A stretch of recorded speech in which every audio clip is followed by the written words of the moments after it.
하나님 말씀 보시겠습니다. 오늘의 말씀 마태복음 7장 16절로부터 21절까지 말씀. 그의 열매로 그들을 알지니 가시나무에서 포도를 또는 엉겅퀴에서 무화과를 따겠느냐. 이와 같이 좋은 나무마다 아름다운 열매를 맺고 못된 나무가 나쁜 열매를 맺나니 좋은 나무가 나쁜 열매를 맺을 수 없고 못된 나무가 아름다운 열매를 맺을 수 없느니라. 아름다운 열매를 맺지 아니하는 나무마다 찍혀 불에 던지우느니라. 그러므로 그의 열매로 그들을 알리라.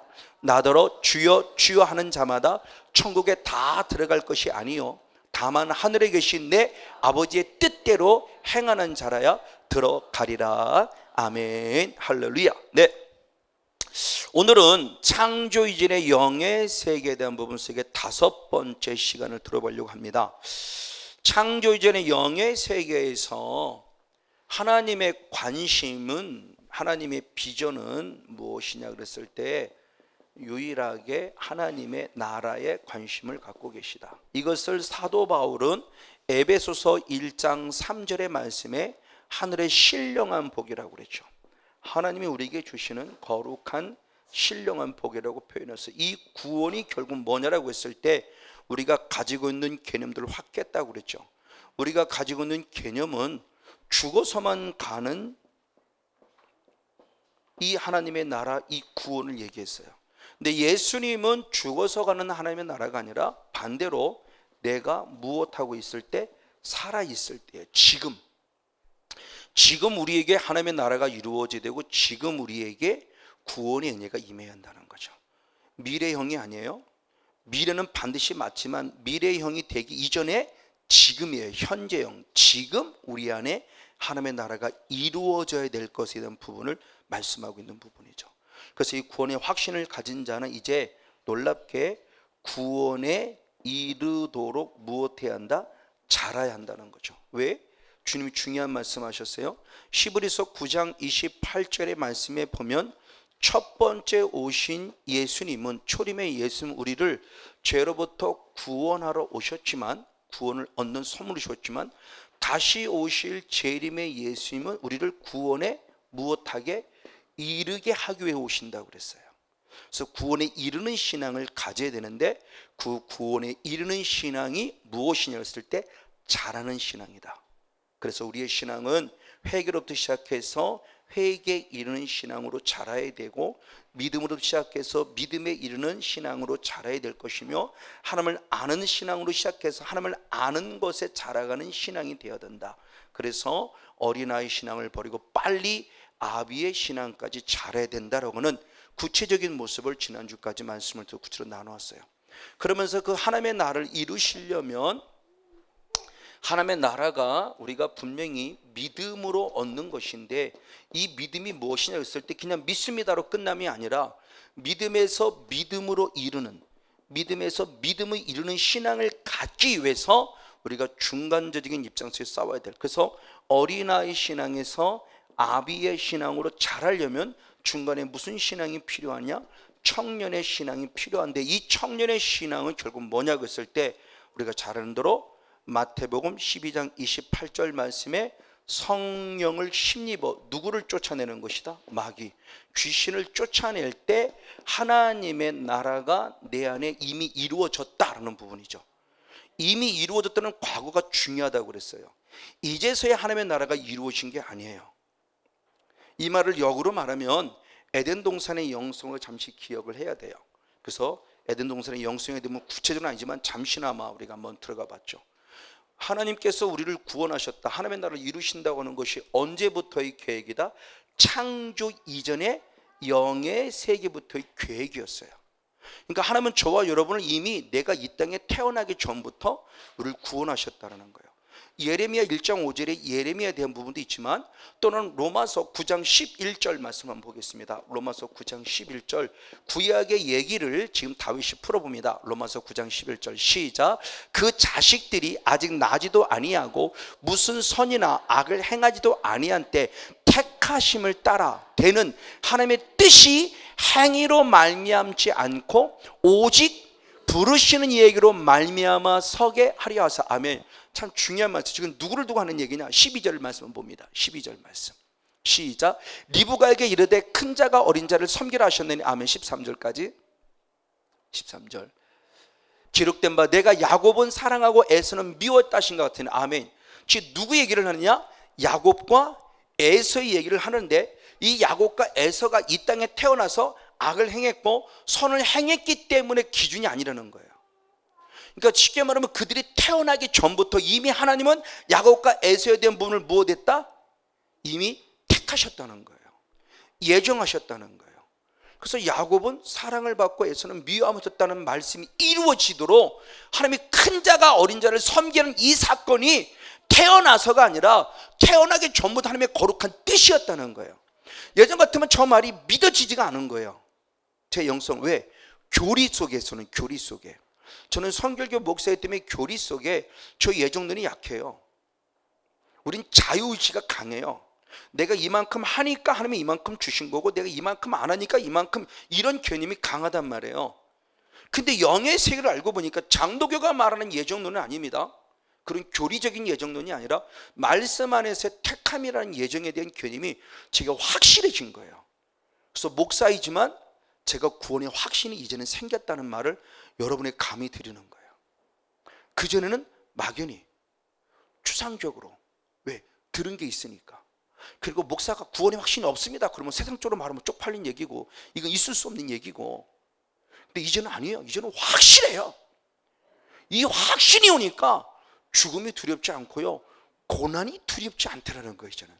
그러니까 하나님의 나라를 대하는 자세가 달라진 거고, 환경과 조건을 대하는 자세가 달라진 거예요.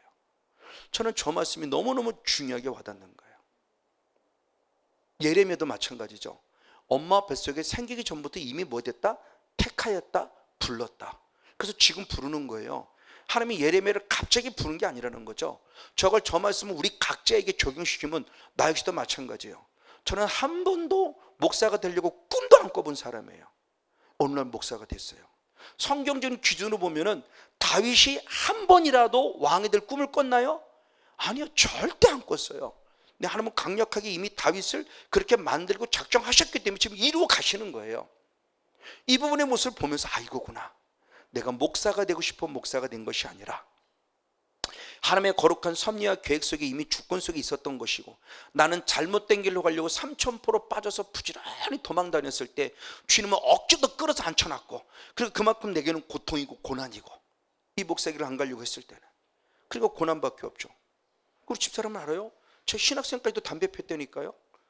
술 먹었다니까요. 저 목사 될 사람이 아니니까. 나는 목사 되고 싶은 마음이 하나도 없으니까. 내 하나님이 변화시키니까 되더라니까요. 그러니까 내 주권이 아니더라고요.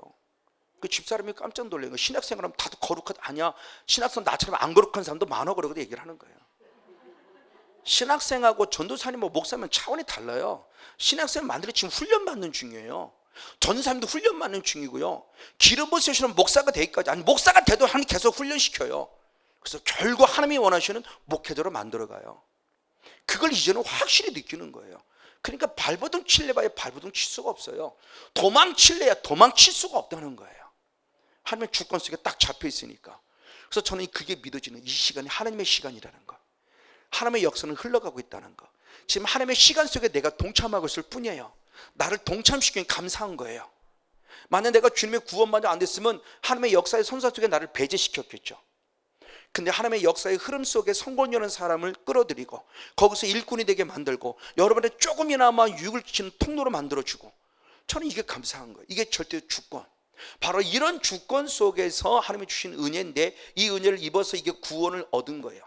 근데 누구에게? 에덴 동산을 사탄에게 뺏겼다고 그랬죠. 정복하고 다스리라 그랬는데 오히려 정복을 당했고 다스림을 당해서 하나님 나라를 뺏겨버려. 에덴도 쫓겨났잖아요. 근데 다시 찾게 해주시는 은혜가 이제는 믿음이라는 은혜로 들어온 거죠. 처음에는 믿기 전부터는 구원받았어요. 아담과 하와가 하나님을 잘 믿어서 구원받은 거 아니죠. 하나님이 태어나게 만드는 순간부터 그들은 구원받은 백성이었어요. 창조 이전의 영의 세계부터. 근데 뺏길 때 다시 우리를 구원의 바늘의 세계에서 믿음이라는 어떤 하나님의 과정을 통해서 우리를 구원하시는데, 이 믿음을 통해서 하나님 나라를 이루시는데, 마귀를 쫓아낼 때 이미 하나님의 나라가 이루어졌음을 확증시켜 주는 거예요. 그러니까 빼앗긴 걸 이제 회복하는 겁니다. 아멘. 그럼 저와 여러분은 다시 한번 믿음의 다짐을 하십시오. 나는 창조 이전의 영의 세계부터 구원받기로 택함받은 자다. 아멘. 근데 마귀는 구원받기로 택함받았다고 끝나면 안 돼요. 마귀와 싸울 때 내게 하나님의 나라가 이루어짐을 확증시켜 주는 거더라고요. 그러니까 영의 세계의 시점을 알고 지금 부지런히 싸워야 돼요. 철저하게 싸워야 돼서 하나님 나라를 확장시켜 가야 돼요. 여러분 다시 한번 영적 자부심을 갖고 하나님의 나라와 하나님의 의를 이루는 그런 믿음의 일꾼이 되기를 주님으로 간절히 축복하고 축원을 드립니다. 아멘. 자, 이렇게 이제 하나님의 나라가 마귀를 싸워서 이겨서 하나님의 나라가 내 안에 이루어졌어요. 그럼 중요합니다. 하나님의 나라가 내 안에 이루어졌다는 증거가 있어야 되는 거예요. 자, 예수님께서도 로마서 5장 8절 말씀에 우리가 아직 죄인이었을 때라고 그래요. 우리가 아직도 죄인입니다. 아직도 죄인이었을 때 하나님께서 예수님께 십자가에 죽게 하심으로 말미암아 하나님이 우리를 향한 무엇을 사랑을 무엇하셨어요? 증명하신 거예요. 그러니까 예수님이 우리를 사랑한다는 말이 립서비스가 아니고 진짜였다는 거예요. 그 진짜를 증명해낸 게 당신의 아들을 죽이심으로 증명한 거예요. 그럼 역으로 말하면 지금도 똑같아요. 우리가 하나님을 너무너무 사랑한다고 늘 고백해요. 근데 립서비스가 되기를 원하지 않아요. 주님은 성목사 네가 나를 사랑해. 그럼요, 내 주님을 사랑합니다. 그럼 사랑한다는 걸 증거해 보라는 거예요. 증명해 보라는 겁니다. 저와 여러분이 주님을 사랑한다면 증명해 보여야 돼요. 그 증명이 결국 뭐냐? 그게 바로 열매라는 부분이에요. 자, 오늘은 제가 여러분들에게 열매론에 대한 부분을 깊이 다뤄보지는 않을 겁니다. 나중에 때가 되면 열매론을 다시 한번 구체적으로도 한번 전체적인 맥락에서 다룰 건데, 하나님의 나라가 이루어진 자에게 주어지는 마지막의 모습에서 열매는 중요하기 때문에 조금 짧은 폭이지만 깊진 않지만 하나님의 나라라는 부분의 모습에서 필요한 열매가 무엇인지 부분 한번 살펴보려고 하는 거예요. 오늘 그 말씀을 방금 읽었던 마태복음 10장 7장 15절로부터 쭉 말씀이 나오는 내용 가운데 일부분의 말씀을 주님이 읽어본 겁니다. 주님 이렇게 말씀하세요. 열매로 내가 너를 알리라 그랬어요. 자, 열매로 내가 안다는 의미는 어떤 의미냐? 자, 마태복음 우리가 한번 7장 20절 말씀 한번 보겠습니다. 마태복음 7장 20절. 자, 내 안에 하나님의 나라가 이루어진 것을 보는데 시작. 이러므로 그의 무엇으로 열매로 그들을 무엇하리라 안다 그래요. 자, 열매로 보고 주님이 나를 안다. 그렇기 때문에 우리는 하나님께 열매를 보여드려야 돼요.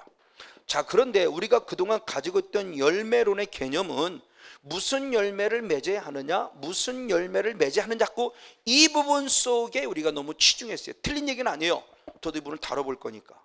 근데 주님이 우리에게 있어서, 성권영 목사에게 있어서 열매를 보고 너를 안다고 하는 것은 무슨 열매를 맺었기 때문이 아니라 그 열매, 무슨 열매를 맺, 그 열매를 통해서 내 본질을 알기 때문에 열매를 통해 안다는 아주 중요한 얘기를 하는 거예요. 이걸 역으로 말하면 하나님의, 네가 진짜 성권영 목사가 진짜 하나님의 자녀를 한다면 무슨 열매를 맺어야 돼요? 하나님의 자녀다운 열매를 맺을 때 네가 진짜구나라고 안다는 거죠. 나는 분명히 예수를 믿는다고 하는데 내 삶이라는 환경, 내 삶이라는 열매, 내 삶 속에서는 마귀가 원하는 죄 속에 빠져있는 그런 삶을 살아간다면 나는 하나님의 자녀가 아니라 누구다? 마귀의 자녀라는 얘기예요. 여러분 예수를 믿는다는 걸 잘 알아야 돼요. 그냥 믿습니다 그러고 그냥 교회 열심히 나오고 주일 성수하고 11조 드리면 다 하나님의 자녀다? 아니요. 그 말씀을 지적하는 게 예레미야 7장의 말씀이에요. 네가 오늘 교회 나와서 예배드리면 구원 얻었다 하나 너희가 헛되이 행하기 위함이다 그래요. 구원 얻었다 하면서 삶은 헛된 삶을 살아가요. 그때 주님은 가짜라고 하는 거예요. 그게요. 그러니까 열매를 보고 안다는 의미가 열매가 어떤 의미를 우리 요구하는 걸 빨리 먼저 캐치하라는 거예요. 그래서 예수님은 우리가 잘 알듯이 바리새인들이죠. 바리새인들을 향해서 마태복음 23장에 7번의 화를 저주를 선포합니다. 왜 저주를 선포합니까? 화 있을진저라고 말하면서 7번을 선포하는데 간단히 왜? 그들의 열매를 보니까 그들은 가식하는 자고 외식하는 자고 거짓말하는 자예요. 그 때문에 그들을 향해서 너는 내 사랑하는 아들이라고 말하지 않고 네 아비는 마귀라고 말하며 독사의 새끼들이라고 그랬어요. 그럼 바리새인들이 하나님을 안 믿는 사람들인가요? 믿는다는 자들이에요. 여기 있는 성건용 목사의 현대판 바리새인. 저도 이 은혜에 있기 전에 목사였어요. 저도 누구보다 하나님 사랑한다 했던 사람이라니까요. 근데 삶의 열매는 엉망이었어요. 교회에서만 목사이즘이 집에 가서는 아무것도 아니에요. 다시 폭군으로 돌아갑니다. 그리고 나는 목사라고 나는 스스로 자부심이 했고요. 나는 말씀 중심으로 산다고 말씀 중심의 목회를 한다고 생각했었고요. 열심히 전도했었고 나름대로 기도했었어요. 그래서 교회가 부흥됐었다니까요. 지금 생각하면 그때 삶이 끔찍해요. 인격적인 성령을 만났다는 게 얼마나 감사한지 몰라요. 지금 이 삶의 삶, 열매는 결국 뭐냐? 변화예요. 변화요. 아까 서두에도 말씀드린 대로 변화. 얼마만큼 예수를 믿는 자로서 예수님을 닮아가는 변화가 내 안에 있냐는 겁니다. 삶의 열매예요. 쉽게 말하면 그겁니다. 예수 믿기 전에 술 고래였다. 그럼 예수를 믿으면 술을 끊어야 돼요. 변화예요. 옛날 내 입술에서 맨날 욕이 나왔다. 예수를 정말 믿었다. 진짜 예수님 내 안에 계신다. 그러면 욕이 끊어져야 돼요.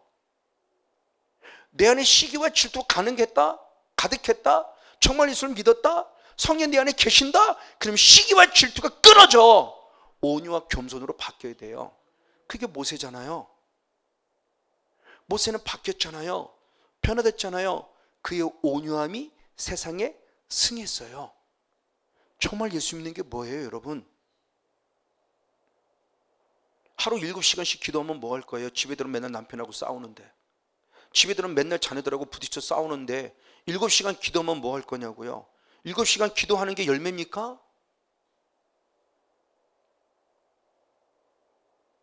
7시간 기도해서 응답받았어요? 그게 열매예요? 아니요. 주님은 그거 보지 않아요. 네가 기도해서 몇 번 응답받는다, 그거 보는 하나님이 아니라는 얘기예요. 지금 그 부분의 모습에 대한 부분을 다뤄보려고 하는 부분이에요.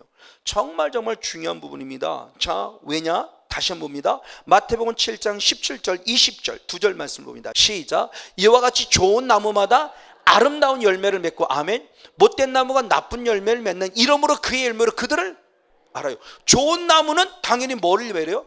아름다운 열매. 나쁜 나무는 어떤 열매를 맺어요? 당연히 나쁜 열매. 그러니까 열매를 보고 네가 누구나를 안다는 거예요. 자, 포도 열매가 열린 걸 보고 이 나무를 무슨 나무라고 그래요? 포도나무구나. 그렇죠. 포도나무에서 엉겅퀴가 열릴 이유는 없잖아요. 사과나무에서 배가 열릴 이유가 없잖아요.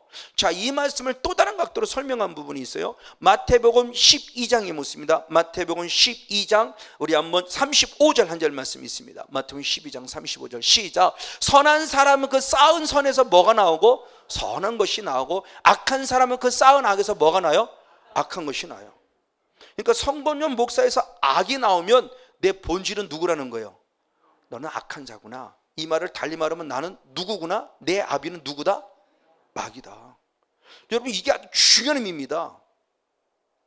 그런데 마태복음 7장 20절의 말씀에 열매로 그들을 안다. 그때 열매란 단어가, 우리는 열매란 모습을 자꾸 어떤 부분 속에 매여져 있는데, 본질이 원하는 의미를 공동번역과 현대인 번역은 잘 설명했어요. 공동번역과 현대인 번역을 봅니다. 마태복음 7장 20절 시작. 이러므로 그의 열매로 그들 알리라. 개역성경 개역개정은 다 열매예요. 근데 공동번역은 그러므로 너희는 그 무엇을 행위를 보아 그들이 어떤 사람이 알게 된다. 현대인 성경은 그러므로 너희는 그들의 행동을 보고 그들을 알아낼 수 있다. 그 열매가 결국 뭐냐면 뭐예요? 행동, 행위, 삶의 삶. 지금 성건용 목사가 어떻게 살아가고 있냐, 쉽게 얘기하면 그거예요. 제가 여러분 기도하세요 라고 했어요. 그래서 저는 많은 예를 들어 기도를 하나도 안 해요. 목사라는 직분에 서 있습니다. 그럼 저는 진짜일까 가짜일까요? 가짜일 가능성이 있다는 거예요. 이게 거짓 선전을 지금 얘기하는 겁니다. 이게 너무 중요한 부분이, 여러분, 믿음이 뭔가를 알아야 된다는 거예요. 그냥 믿습니다가 믿음이 아니에요.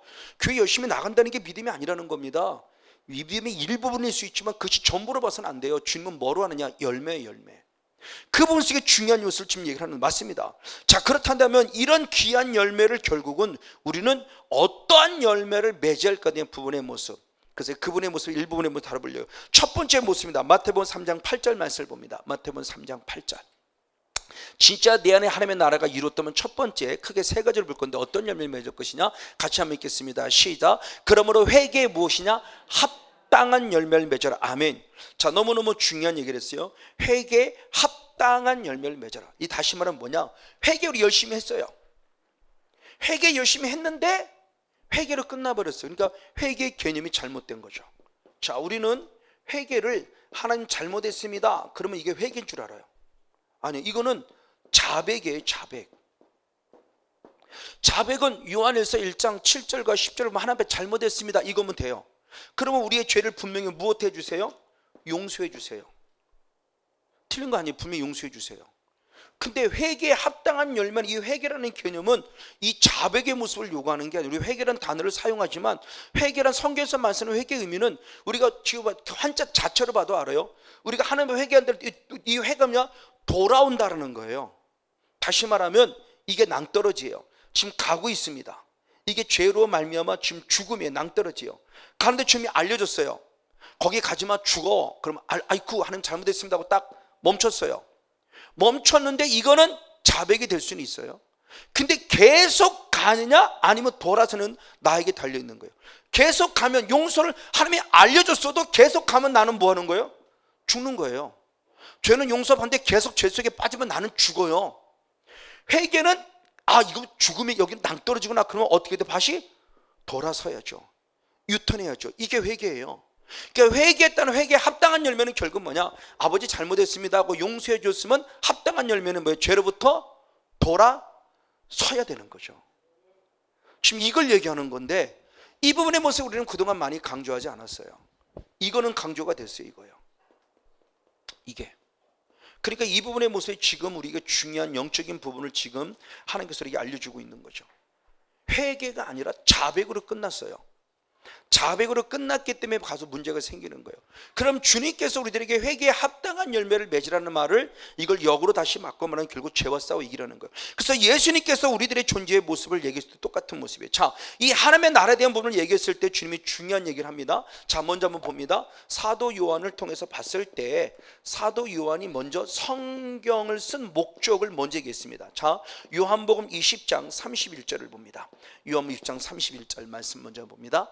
같이 한번 읽습니다. 시작. 오직 이것을 기록하면 너희로 예수께서 하나님의 아들 그리스도이심을 믿게 하려 하며 아멘. 너희로 믿고 그 이름을 힘입어 무엇을? 생명. 성경을 쓴 목적은 뭐냐? 성경 때 예수가 누구임을, 그리스도이시고 하나님의 아들이심.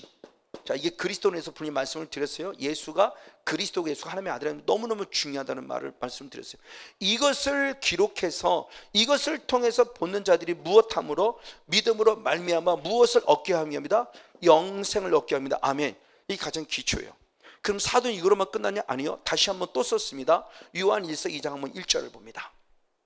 요한일서 2장 1절 말씀을 같이 봅니다. 시작. 너희 자녀, 나의 자녀들아, 내가 이것을 너희에게 쓰면 너희로 죄를 범치. 다시 한번 성경을 쓴 목적을 또 읽을 때 믿음으로 영생을 얻었으면 이제는 무엇하지 마라? 죄를 범치 말아라. 그것 때문에 성경을 썼다고 지금 기록하고 있는 거예요. 믿음으로만 끝남이 아니라 믿었니? 그럼 지금부터 죄 짓지 마. 왜? 너는 뭐 때문에 죽는다? 죄 때문에 죽기 때문에 네 죄를 용서할 때 내가 용서해 주었으니 다시는 죄 짓지 마. 이게 회개죠. 돌아서라는 겁니다. 죄 짓게 하는 건 누구예요? 마귀죠. 마귀로부터 돌아서라는 거예요. 그러니까 마귀의 존재, 영의 세계를 알면 우리 신앙관이 달라질 수밖에 없다는 바로 이거예요. 단순히 성령을 통해서 병고침 받았다는 차원으로 끝나지 말고 그 과정을 거쳤으면 빨리 치유받고 회복되었으면 이제는 죄와 싸우라는 겁니다. 그게 곧 마귀와의 싸움이에요. 결국은 마귀와 싸움이 무슨 병고침 받는 끝남이 아니라 결국 죄와의 싸움이 마귀와의 싸움이에요. 지금도 내 눈에 보이지만 악한 사탄만은 성관님 모습에 계속 죄덩어리를 집어넣으려고 지금 얼마나 틈을 타고 있는지 몰라요. 가장 목회자가 쉬운 범하기 쉬운 죄, 기도 쉬는 죄죠. 기도 쉬는 게 죄입니까? 죄가 아닙니까? 성경이 분명히 죄라고 하잖아요. 우리는 얼마나 기도를 많이 쉬고 있어요. 쉬지 말고 기도하는데 얼마나 우리는 쉬고 있어요. 지금 쉬지 말고 기도하는데 우리 계속 쉬고 있잖아요. 기도 안 하잖아요. 근데 죄의식이 없어요. 이게 사탄의 요구죠. 우리가 사는 죄, 맨날 음란의 죄, 11조 때문의 죄, 그런 윤리적 도덕적인 죄, 그런 차원을 뛰어넘어야 되잖아요. 그런 차원으로만 끝난다면 세상 사람하고 다를 게 뭐가 있어요? 우리는 그 차원을 뛰어넘는 영 속에서 원하는 죄가 무엇인가를 보고, 지금도 사탄이 성건용 목사를 쓰러뜨리려고, 여러분을 쓰러뜨리고 모를 때 무엇을 노리고 들어오는 걸 빨리 발견할 수 있는 자가 돼야 된다는 거죠. 이걸 놓치고 있으니까 마귀한테 다소가 난 거예요. 괜찮아 그러고. 하나님 앞에 괜찮다고 그러지 마세요. 하나님 절대 괜찮지 않아요. 왜? 주님 분명히 말씀하셨습니다. 자, 우리가 먼저 알고 있는 대로 마태복음 18장 22절의 말씀을 봅니다. 마태복음 18장 22절. 자, 예수님 우리에게 주신 말씀입니다. 너무나 잘 아는 말씀이에요. 시작. 예수께서 가라사대 때 내게 이르노니 7번씩 70번씩 7번 용서하라. 그렇죠? 몇 번이나 용서하오리까 그랬더니 70번씩 7번을 용서하라. 너무나 잘 알아요. 영원토록 용서하래. 맞아요. 틀린 얘기 아니에요. 그럼 이걸 적용시키면 예수님도 우리를 영원토록 용서해 주는 분이에요. 근데 그 영원이라는 영혼이 영원할 것이라는 생각하면 안 돼요. 우리에게서는 그 영혼도 유한할 수밖에. 어느 순간 영혼이 끝나요. 우리 인생이 60이고 80이고 성경 말로는 70이고 80이에요. 우리 인생이 70, 80이에요. 깐당 몇 년 안 남았어요. 그것이 영원한 생각하지 마시라는 겁니다. 마지막의 모습은 결국 뭐냐? 예수의 피는 회개가 있어야 된다는 것이고 용서가 있어야 된다는 것인데, 그 부분에서 주님이 우리 용서에 대한 개념을 볼 때 주님은 또 어떻게 말씀하시냐?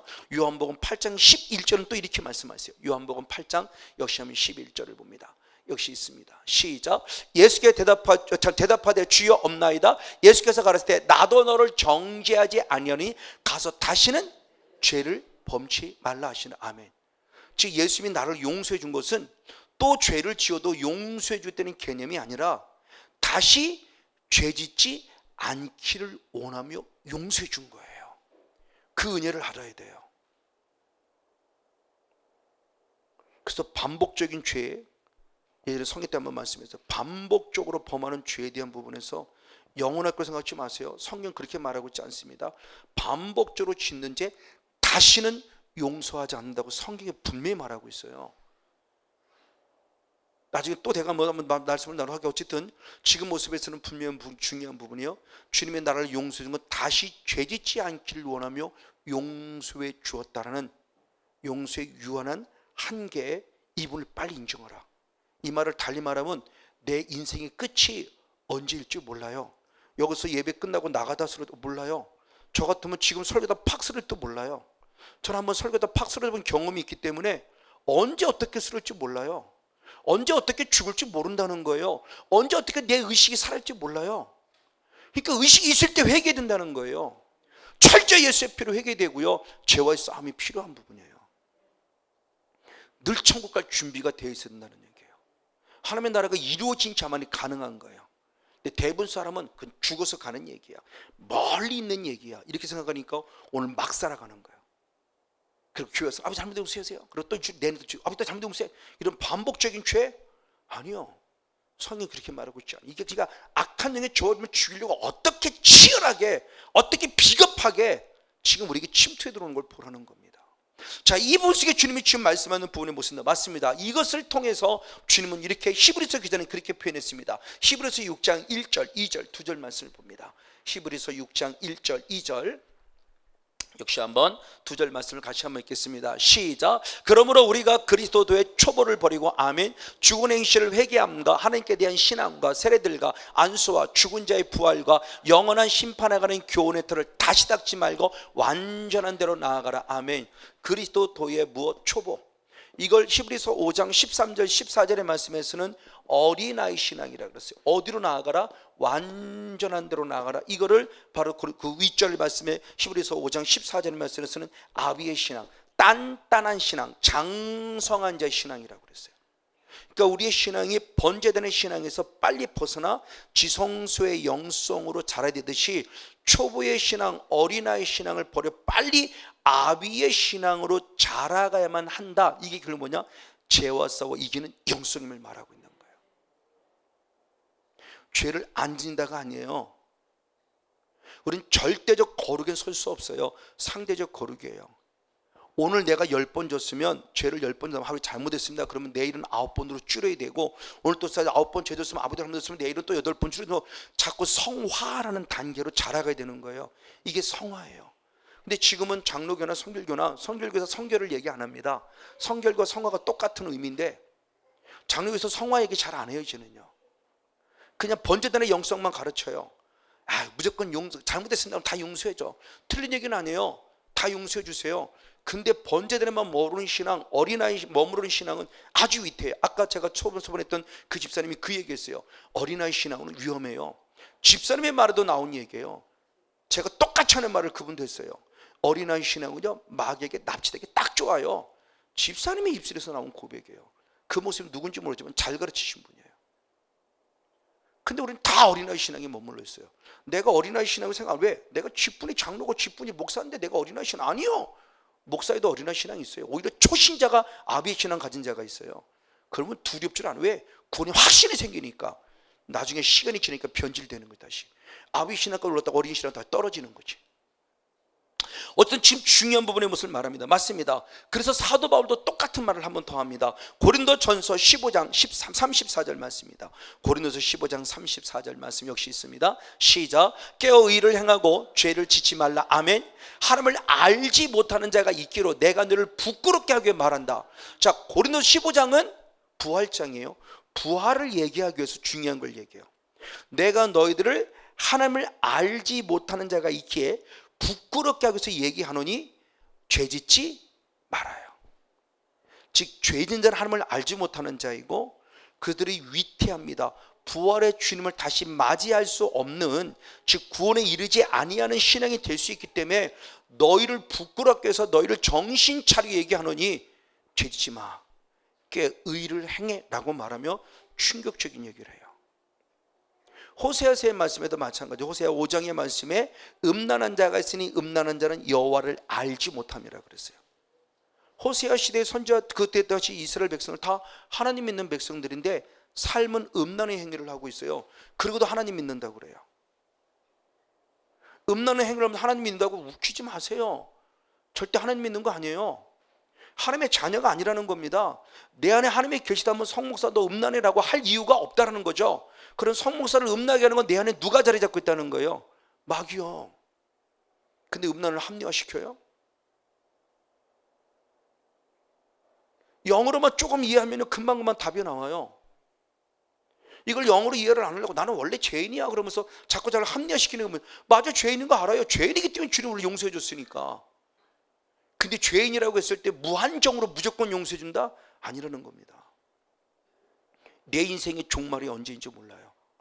역사적인 종말이 오기 전에 내 인생의 개인적인 종말이 먼저 와요.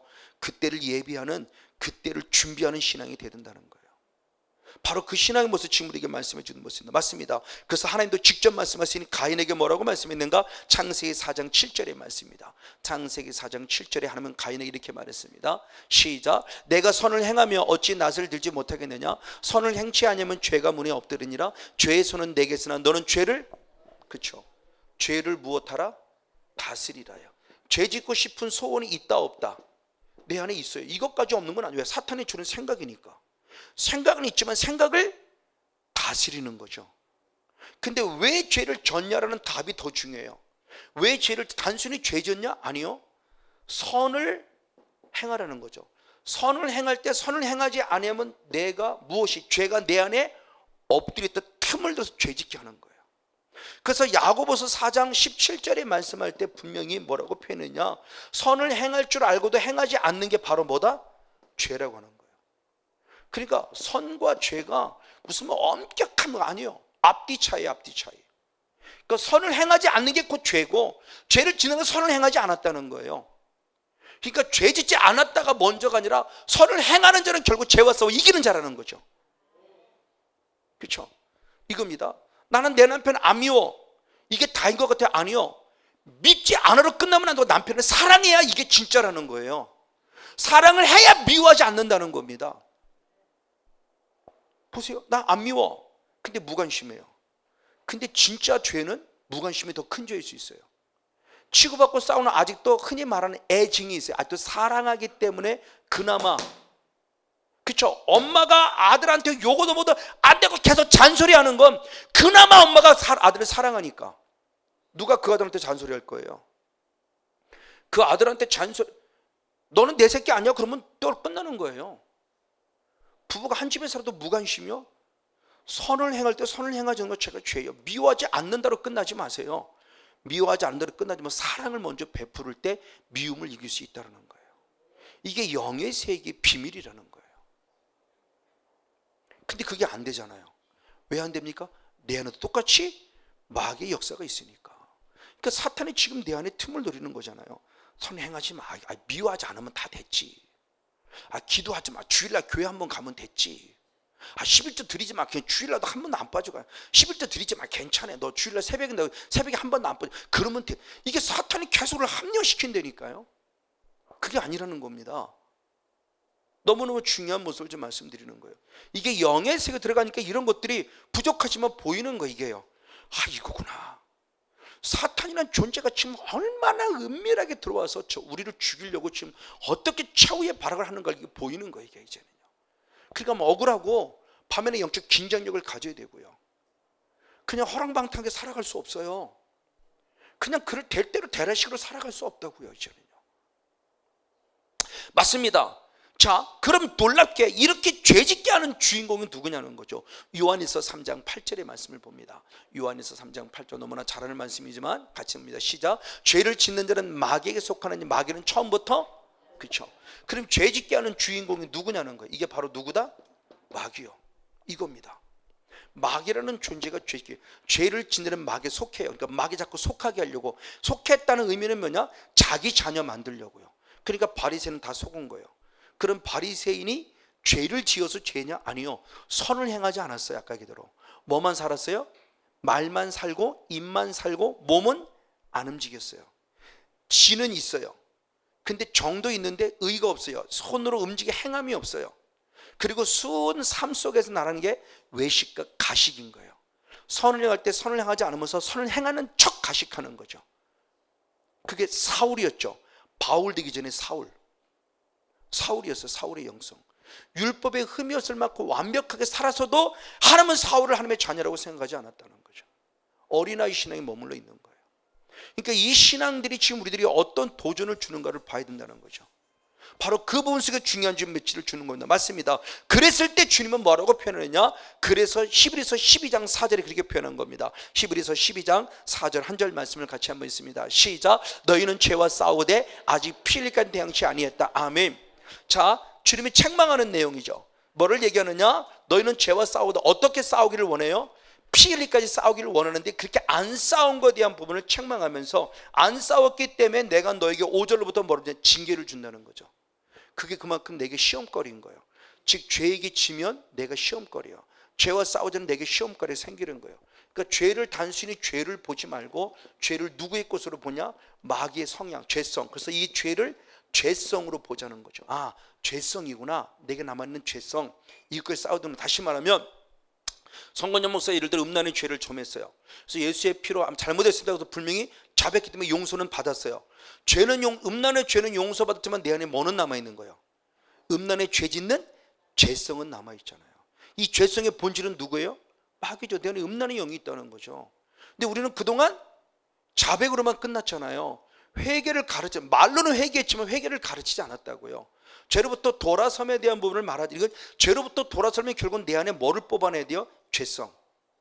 이 마귀를 뽑아내야만 그 다음부터 음란의 죄를 안 짓는데, 음란의 죄를 계속 짓는 건 반복적인 죄니까 사탄이라는 존재가 지금 우리에게 어떻게 침투되는 걸 보는 거죠. 얼마나 은밀하게 들어오는 걸 보는 거예요. 계속 너무너무 중요한 부분의 모습입니다. 이 부분의 모습이 처리되는 게 지금 처리가 안 되니까, 근데 이 처리되려면 어떻게 싸워야 되느냐? 피 흘리까지 싸우라는 겁니다. 이걸 계시록 12장 11절에서는 죽기까지 싸우라 그랬어요. 이게 사도 요한이 환상 가운데 보는 겁니다. 2019년도 오늘 9월 며칠이에요? 9월 21일인데 9월 21일에 좀 이따 사역소에 들어갈 겁니다만, 이 자리에 온 사람들의 모습을 하며 환상과 사도를 보게 하는데, 와, 보니까 그냥 싸우는 것이 아니라 죽기까지 싸우는 걸 볼 때 그때 이기는 걸 얘기를 하는 거예요. 그래야 진정한 누구냐? 하나님의 자녀라는 겁니다. 그래서 요한에서 3장 9절은 그렇게 표현했습니다. 요한에서 3장 9절 시험 보겠습니다. 요한에서 3장 9절입니다.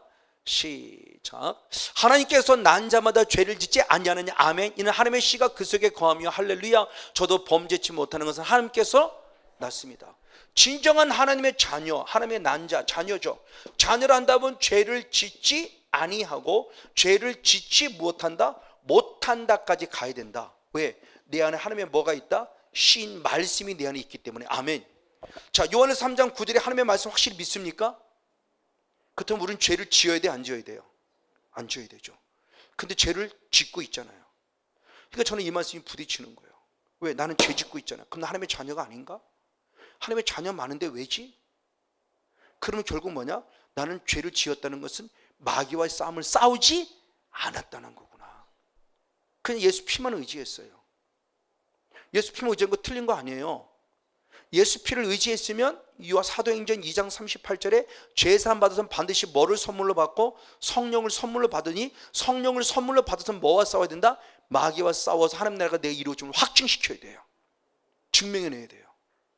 이게 영적 싸움이었던 거예요. 이걸 안 가르쳤어요. 근데 이게 놀랍게도 이미 구약에도 기록됐다고 얘기를 했죠.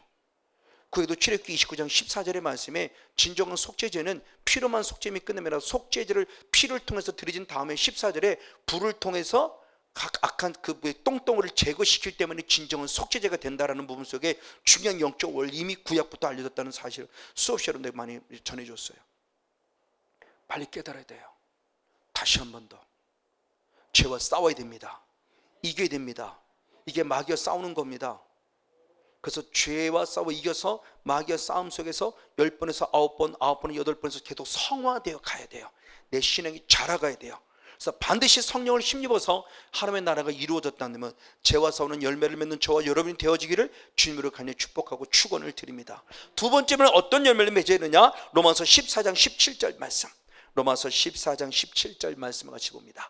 있습니다. 시작. 하나님의 나라는 먹는 것과 마시는 것이 아니요 오직 성령 안에서 의와 평강과 실학이라. 할렐루야. 하나님의 나라는 잘 먹고 잘 사는 게 아니다. 하나님의 나라는 뭐다? 성령 안에서 무엇이다? 의와 평강과 실학이에요. 의와 평강과 실학. 그러니까 하나님의 나라가 내 안에 이루어졌다라는 열매는 이거를 보면 알아요. 의와 평강과 내 안에 실학. 그래서 제가 이 은혜 입었을 때, 제가 이 말씀이 질문 믿어짐이, 제가 2009년 9월 때 이 은혜를 입었을 때 기쁨의 교회, 지금은 권사님, 그 당시 집사님들입니다. 집사님들이 지금도 제게 얘기한 기억이 생생해요. 와, 성 목사님 얼굴이 살아났는데요. 그분들은 그렇게 표현했어요. 살아났다. 제가 제 얼굴을 기억해요. 2009년도 9월 전에 죽어있는 제 얼굴을 기억해요. 맨날 세수하고 얼굴을 닦아내는 얼굴 보면 제가 제 얼굴을 아잖아요. 제가 죽어있는 제 얼굴을 저도 봐요. 근데 그때는 죽었다고 생각을 안 했어요. 왜? 내 자체가 죽어있으니까, 영이 죽어있으니까. 그냥 시커멓게 죽어있고 자들고 낭망했는 얼굴이 내 얼굴에 그대로 있어요. 저한테. 제가 제 얼굴 보면서 속으로 그런 거 너 참 안 됐다. 근데 그걸로 끝나요. 근데 이 은혜를 입고 마귀가 내가 떠나니까 얼굴부터 꽃이 펴요. 그리고 내 안에 의와 평강 실학이라는 열매가 생기는 거예요. 뭔가 자신 있고 감사하고 행복하고요. 뭔가 열려짐이 보이시고요. 막 소망이 생기고. 맞아, 이거예요.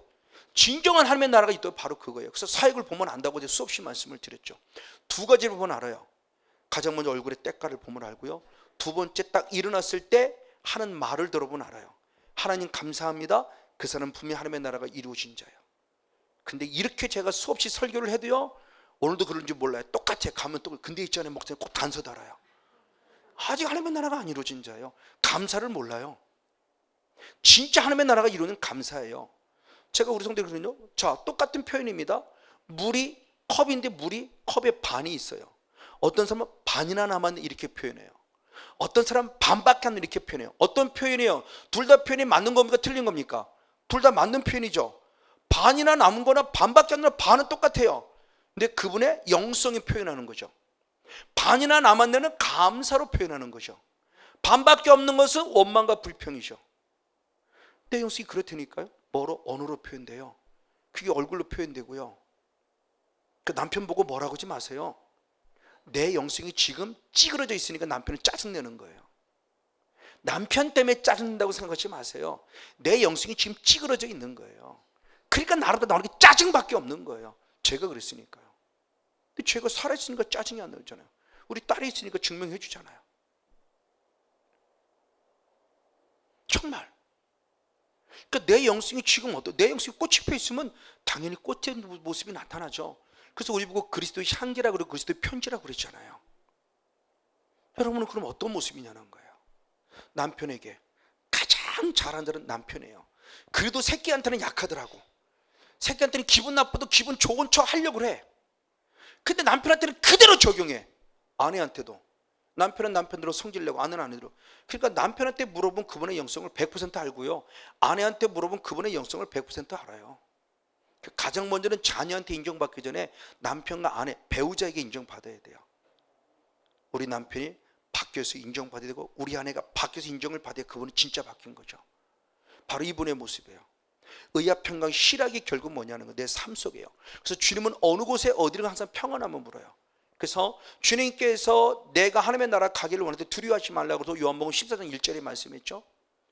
두려워하지 말라고 말씀은 그분이 실제로 죽었어요. 그러니까 많은 사람이 제자들이 두려워요. 그래서 제자들 앞에 나타날 때 주님이 가장 먼저 물어보는 것이 뭐냐? 네가 평안하냐 물으면서 평안을 물어요.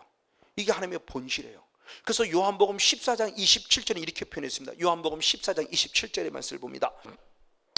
요한복음 14장 27절 시작. 평안을 너에게 끼치느냐 아멘. 곧 나의 평안을 너에게 주느라 아멘. 그 평안의 본질이 누구예요? 하나님, 예수님. 내가 너에게 주는 것은 세상에 주는 평안 같지 아니라 마음에 근심도 말고 두려워하지도 말라 아멘. 똑같은 말씀을 더했습니다. 요한복음 16장 33절. 요한복음 16장 33절의 말씀을 봅니다. 네, 한번 같이 한번 읽겠습니다. 시작. 이것을 너에게 이름은 너희로 내 안에서 평안을 누리게 하려 함이라 아멘. 그러므로 세상에서는 너희가 환난을 당하나 담대하라 내가 세상을 이겼노라 하시느라 할렐루야. 세상을 이기신 예수님이시기 때문에 우리 안에 평안의 열매가 맺을 수 있다는 걸 얘기하는 거예요. 세상을 이기신 예수님이 내 안에 계심에도 불구하고 평안을 이루지 못하는 것은 그만큼 성령이 충만하지 않다는 증거죠. 예수님이 내 안에 충만하지 않다는 증거예요. 이 말을 역으로 말하면 근심, 걱정, 염려를 갖다는 사탄이 충만할 뿐이지 성령 충만이 아니라는 거예요. 예수 충만이 아니라는 겁니다. 그래서 사도 바울은 로마서 8장 5절에 그렇게 표현했습니다. 로마서 8장 5절 6절 말씀을 같이 봅니다. 로마서 8장 5절 6절 같이 한번 읽습니다. 시작. 육신을 쫓는 자는 육신의 일을, 영을 쫓는 자는 영의 일을 생각하느니 아멘. 육신의 생각은 사망이고 영의 생각은 생명과 평강이에요. 육신의 생각은 사망이에요. 근데 육신의 생각을 하게 된 계기는 내가 지금 육신을 쫓고 있다는 증거라는 거죠. 육신을 쫓는 육신의 일을 생각하기 때문에 육신의 생각은 사망일 뿐이에요. 근데 내 안에 생명과 평강이 있다는 증거는 내가 지금 무엇을 쫓고 있다? 성령을 따르고 있다. 아멘. 그러니까 본질을 열매를, 생명과 평강이라는 열매를 보니까 아, 네 안에 성령이 일하고 있구나 본다는 거예요. 너무너무 중요한 부분이에요. 어떤 열매를 맺느냐? 그게 필요 없으면 그게 필요 있어요. 그 열매를 본 나를 알기 때문에. 근데 우리가 생각하는 열매는 어떤 열매를 맺어야 한다는 그 맺음에 대한 부분의 모습에 집중하지 마시고 아, 열매를 더 나를 아시기 때문에 이 열매가 반드시 필요하구나. 왜? 열매가 없으면 어떤 결과를 가져오느냐? 자, 마태복음 21장 43절을 봅니다. 마태복음 21장 43절. 자, 같이 한번 읽습니다. 시작. 그러므로 내가 너에게 이르노니 하나님의 나라를 너희는 빼앗기고 그 나라에 열매 맺는 백성이 받으리라. 아멘. 자, 열매가 없을 때 내 안에 무엇이 빼앗긴다? 하나님의 나라. 마태복음 21장의 31절부터 말씀이 어떤 내용입니까? 예수님이 지금 비유 말씀하잖아요. 하나님을 말하고 예수를 말할 때 하나님께서 잠시, 그 주인이 잠시 외국에 떠날 때 우리에게 뭔가를 맡겼어요. 하나님은 지금 저와 여러분들에게 마태복음 22장, 누가복음 22장 29절에 하나님의 나라를 맡겼어요. 하나님의 나라를 맡겼다고 그랬어요. 하나님의 나라를 맡겼는데 이 맡긴 것에 대해서 이제 때가 되니까 열매를 찾으러 오신 거예요. 근데 열매를 드리지 못했어요. 아니, 열매를 찾으러 오니까 선지자를 종들을 죽였어요. 그 아들 예수가 그러니까 예수까지 죽여버렸어요. 그러니까 예수 하나님이 직접 마지막 심판합니다. 내가 너에게 열매를 찾는 열매를 안 주니 그럼 너는 너에게 줬던 하나님의 나라를 누가 빼앗는다? 하나님이 뺏는다. 그리고 하나님의 나라를 그 누구한테 준다? 열매는 더 줌으로 누군가는 하나님의 나라가 더 풍성해지는데 누군가는 있는 그나마 하나님의 나라를 빼앗겨요. 마지막 하나님의 나라를 올려드려야 돼요. 자, 누가복음 22장 29절 먼저 봅니다. 한번 누가복음 22장 29절. 자, 같이 한번 읽습니다. 시작. 내 아버지께서 나를 내게 맡기신 것이 나도 내게 맡긴다. 자, 하나님께서 예수님에게 하나님의 나라를 맡겼어요. 이 예수는 우리들에게 하나님의 나라를 우리에게 무엇했어요? 맡겼어요. 그러니까 지금 열매를 찾는 거예요. 열매가 없으면 빼앗긴 거예요. 그래서 다시는 열매를 드려야 되는데, 자, 이걸 부활증에 말했습니다. 고린도서 15장 24절인가요? 아, 네, 맞네요. 시작. 그 후에는 나중에는 저가 모든 정사와 모든 것의 능력을 멸하시고 나라를 하나님 아버지께 바칠 때라. 그 구원이 다 부활되신 주님은 우리들에게 분명히 하나님의 나라를 받으시고 그 모습을 통해서 부활의 영광을 임하실 걸 지금 말하고 있는 거죠. 그러니까 우리는 다시 맡겨진 하나님의 나라를 드려야 돼요. 그 열매예요. 그 열매. 그러니까 열매가 얼마나 중요하냐는 거예요. 열매로 내 본질을 아니까, 아, 진짜 성목사 너에게는 열매를 맺었구나. 2달란트구나. 5달란트구나. 1달란트 맺은 자 뺏겨요. 그러나 2달란트, 5달란트 받은 자는 하나님께 영광 올리고 더 큰 하나님의 나라의 영광에 참여하는 거죠. 작은 일에 충성했으면 라고 축복하는 거예요. 바로 이 부분 속에 열매에 대한 부분에 중요한 부분이 맞습니다. 특별히 그런데 이 하나님의 나라가 이루어진 자가 대표적으로 누구냐? 저는 다윗으로부터 찾습니다. 자, 시편 23편 4절을 봅니다. 진정 하나님의 나라, 의와 평안, 희락이라는 하나님의 나라가 이루어진 자, 같이 있습니다. 시작. 내가 사망의 음침한 골짜기로 다닐지라도 해를 두려워하지 않을 것은 주께서 나와 함께 하심이라. 주의 지팡이와 막대가 나를 안위하시나이다. 아멘. 자, 시편 24편은 너무나 잘 알아요. 1절로부터 2절까지 말씀을 볼 때 여호와는 나의 목자시니 내가 부족함이 없으리다. 그가 나를 푸른 초장과 실만한 물가로 인도하시리다. 아멘. 자, 푸른 초장과 실만한 물가로 인도하실 기대를 갖고 있어요. 근데 현실은 뭐냐? 사망의 음침한 골짜기예요. 자, 푸른 초장과 실만한 물가로 인도하시는 기대하고 있지만 현실은 사망의 음침한 골짜기예요. 근데 현실 안에 하나님의 음침이 온다 할지라도 나는 절대 두려워하지 않는다. 왜? 하나님이 나와 함께 하시기 때문에. 아멘. 이게 하나님의 나라가 이루어진 자죠. 그러니까 고난을 대하는 자세가 다른 거예요.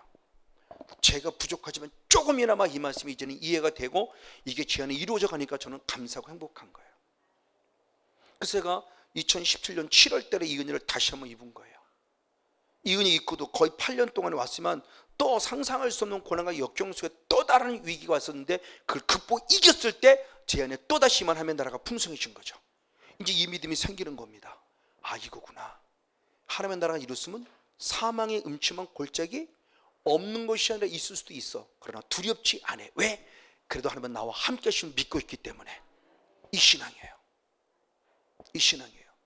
그래서 히브리서 기자는 그렇게 표현했습니다. 히브리서 기자를 보기 전에 좀 다니엘과 다니엘은 새 친구를 볼게요. 다니엘 3장 18절 말씀은 너무나 잘 아는 말씀. 다니엘 3장 18절 같이 있습니다. 시작. 그리 아니하실지라도 왕이여 우리가 왕의 신들을 섬기도 아니하고 아멘. 왕의 세우신 금신상에 절하도 아니할 줄 아옵소. 아멘. 그렇죠.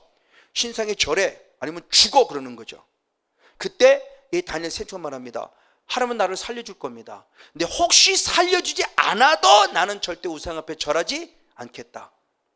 살려주지 않아도 사망의 음침한 골짜기를 내가 걸어간다 할지라도 나는 절대 주님 부인하지 않겠다. 다니엘 6장 10절도 다니엘의 고백이죠. 다니엘 6장 10절 역시 똑같은 고백이 나옵니다. 다니엘 6장 10절 시작. 다니엘이 이 조서에 어인이 찍힌 것을 알고도 자기 집에 돌아가서는 그 방에 예루살렘을 향하여 열린 창에서 전에 행하던 대로 하루 3번씩 무릎을 꿇고 기도하며 그 하나님께 감사하더라. 아멘. 역시 우상 앞에 절하면 죽어요. 그러니까 일부러 죽이려고 지금 그 수를 쓴 거예요. 지금요. 근데 죽기를 결단한 거예요. 어인이 찍혔다는 것은 뭐냐? 왕의 토대에 땅 찍힌 건 변질될 수 없다는 겁니다.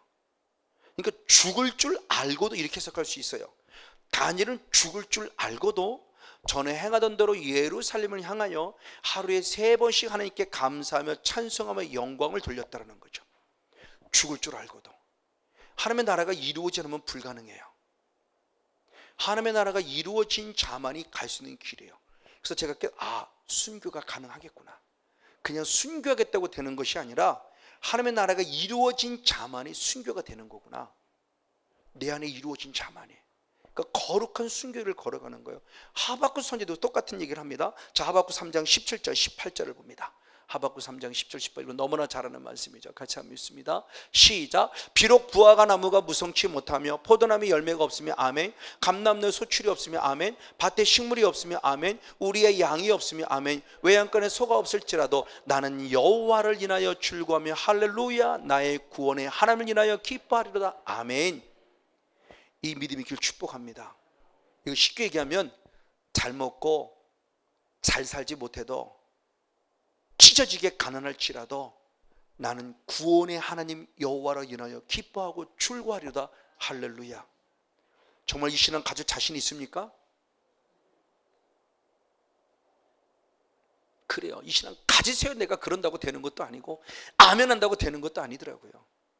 영적 싸움을 싸워서 마귀와 싸워 이길 때만이 가능해지는 믿음이더라고요. 아무리 목사 이렇게 삽시다 한들 왜 저도 그렇게 안 됐으니까. 쉬지 말고 기도하라, 범사에 감사하라, 항상 기뻐하라. 그렇게 살고 싶은데 안 됐어요. 목사님 그렇게 살아야 되잖아요. 항상 기뻐했는데 기쁘긴 뭘 기뻐해. 개뿔 짜증만 나는데 집만 가면 짜증만 나고 아주 성도들 대하면 짜증나고 아주 그냥 이게 솔직한 부분이에요. 제 이 은혜 있기 전에. 그러니까 목회를 그만두려고 한 거예요. 너무너무 싫어서. 왜 나는 기쁘지 않잖아요. 지금 말로 맨날 기뻐하라 그러고 나는 안 기뻐요. 항상 감사로 그래도 감사들만 되면 어려워요. 추수감사들도 어렵고 맥주 감사들도 어렵고. 저는 감사를 들으면 왜 내가 감사가 안 되는데 무슨 감사를 얘기해요. 내가 감사가 안 되는데. 그러니까 목사가 가짜잖아요. 근데 대안에 악한 영이 떠나니까 되더라니까 이게요. 아, 감사가 되는구나. 죄와 싸워 이겨지는구나. 죄를 안 질 수 있구나.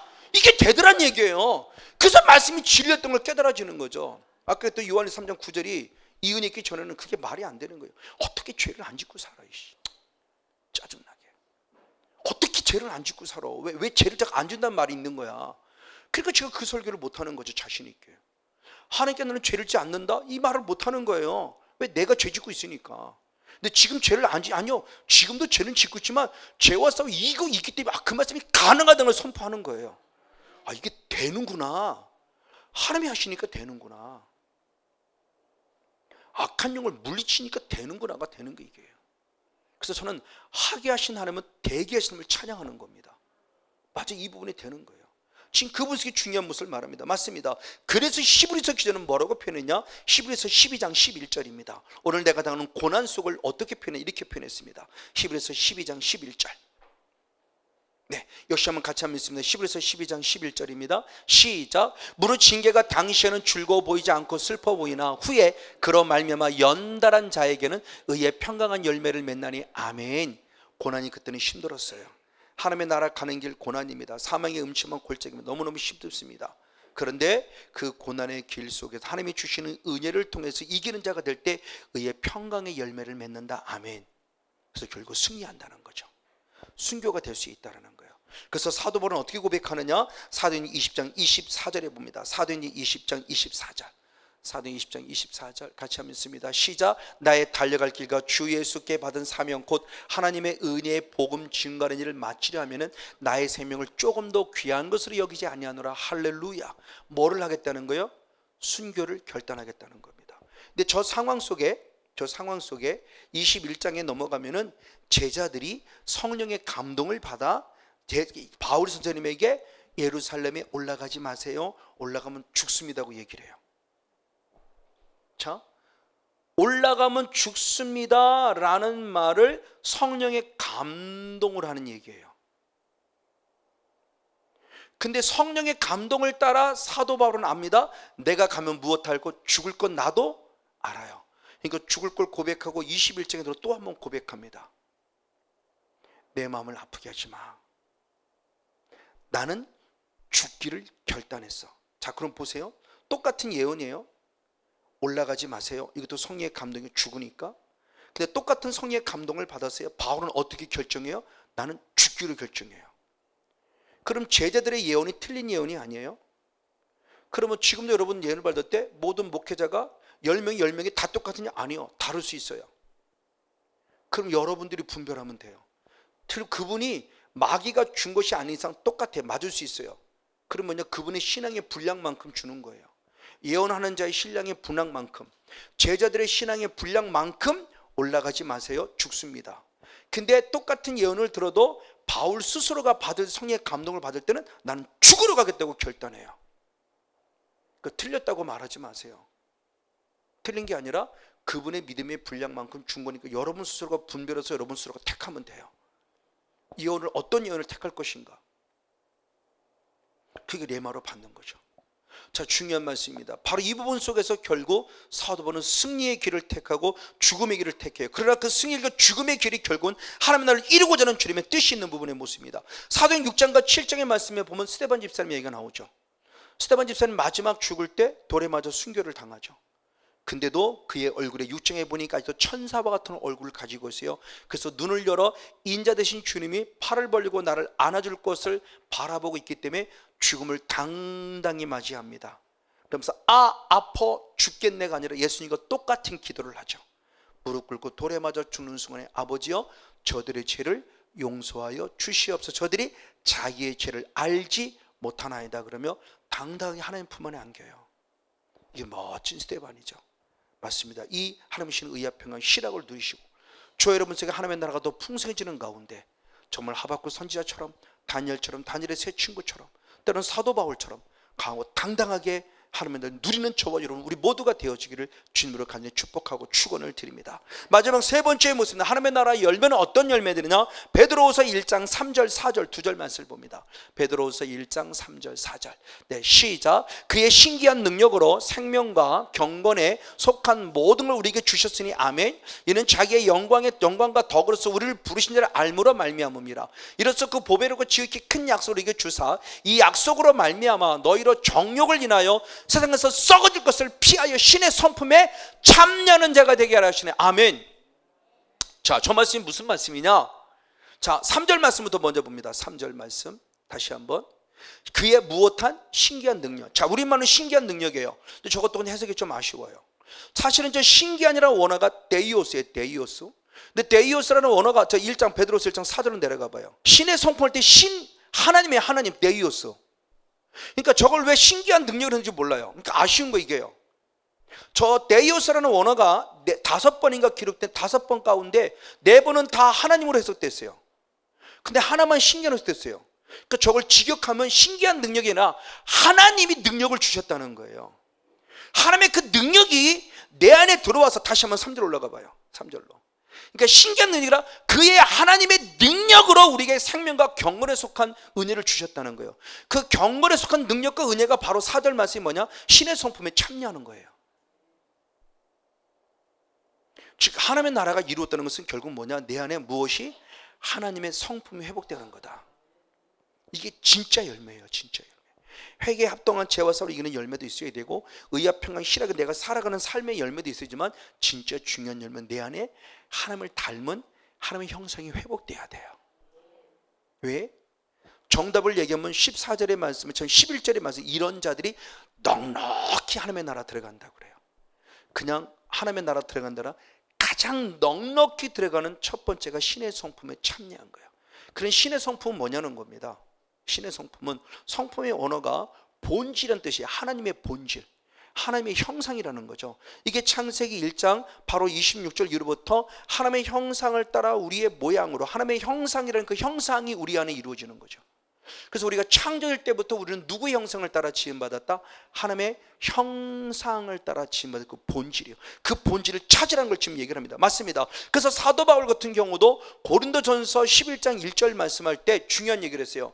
내가 예수 그리스도를 무엇한 것 같이 본받은 것 같이 너희는 나를 무엇하라? 본받으라. 자, 사도 바울입니다. 사도 바울은 누구를 본받았어요? 예수. 근데 성도들에게 말합니다. 누구를 본받으라? 나. 그럼 단순히 나냐 아니야. 내 안에 계신 누구를 본받으라는 거예요? 예수. 그래서 주님께서 마지막 최후의 만찬 때 제자들의 발을 닦으면 뭐라고 그랬어요? 나를 본받아 내가 행한 대로 행하라고 하면 나를 본받으라고 그랬죠. 그 하나님의 마음, 그 예수님의 마음, 그 성령님의 마음, 이 하나님의 마음, 이 하나님 마음이 있어야 진짜 상대방을 위한 간절한 기도가 되져요. 어떤 때는 여러분을 사역할 때 제 안에 눈물이 불컥 쏠 때가 있어요. 왜? 여러분의 그 마음이 느껴지면서 예수님 느껴질 때 그 예수님의 눈물 흘리는 모습을 보면서 저도 울컥하고 올라오죠. 그게 주님께서 저와 여러분을 사랑하는 마음이에요. 그러면 사역하는 똑같아야 된다는 거죠. 사역하는데 하나님 마음은 하나도 없이 내가 능력 있어라고 말하면 나를 드러내면 당장은 일하는 것 같지만 어느 순간 사역이 멈출 수밖에 없고요. 아니 사역이 이루어졌다 한다 할지라도 그것은 하나님의 사역이 아니라 사탄의 사역일 수 있다는 거예요. 그러니까 정말 흔히들 그러거든요. 성령 사역자들의 말로가 좋지 않다는 얘기를 많이 들어요. 왜 그럴까요? 그리고 실제로 동영상을 통해서 볼 수도 있어요. 여러분 동영상 보세요. 외국에 있는 미국의 목사이지만 완전 말로가 개가 됐어요. 이렇게 기어다녀요. 완전히 몰락했어요. 왜? 교만입니다. 죄입니다. 하나님 마음이 없습니다. 정말 여러분 부족하지만 10년 동안 왔다는 거 저는 정말 스스로에게 저는 축복해 주고 있어요. 정말 대단하다. 교만하려고 하는 거 아니에요. 저는 절대 교만하지 않으려고 늘 주님 앞에 무릎 꿇습니다. 이걸 달리 말하면 하나님의 나를 돕지 않았으면 여기까지 못 온다는 거예요. 이걸 또 다른 말하면 저는 사후 관리를 아주 중요하게 여기는 사람이 한 사람입니다. 사후 관리가 되지 않으면 이 영성 유지하기 쉽지 않다는 거예요. 철저한 자기 관리란 영적 사후 관리가 되지 않으면 어느 순간 성건영 목사도 무너질 수밖에. 왜? 사탄이 가만두겠습니까? 성건영 목사를 주님과 지금 함께 하시기 때문에 사망의 음침한 골짜기도 두렵지 않은 거예요. 이제는요. 그 믿음 속에 나가는 겁니다. 그 믿음 속에 나가는 한 부분 속에 지금 하는 그 말씀에 대한 부분의 모습 맞습니다. 자, 이런 하나님의 형상에 대한 부분의 대표적인 모습이 결국 뭐냐? 새 사람이 되라는 거예요. 그래서 골로새 3장 10절은 그렇게 표현했습니다. 골로새 3장 10절 역시 한번 있습니다. 시작. 새 사람을 입었으니 아멘. 이는 자기를 창조하신 형상을 쫓아 지시에까지 새롭게 함을 입어라. 그러니까 새 사람이 되어야 된다는 건데 새 사람은 결국 뭐냐 그랬을 때 나를 누구 한 거예요? 나를 창조하신 하나님의 형상이에요. 이게 이 세 사람이. 자, 이것에 대한 부분의 모습을 에베소 4장 22절로 24절은 그렇게 표현했습니다. 에베소 4장 22절 24절. 그러면 하나님의 형상이 그냥 이루어지냐? 아니요. 24절 24절까지 말씀이 있습니다. 22절 24절 시작. 너희는 유혹의 욕심을 따라 썩어져는 구습을 든 옛사람을 벗어버리고 아멘. 하나님을 따라 의와 진리의 거룩함으로 지으려 새 사람을 입으라. 할렐루야. 이 새 사람을 입으려면 어떻게 된다? 옛사람을 뭐 해야 돼요?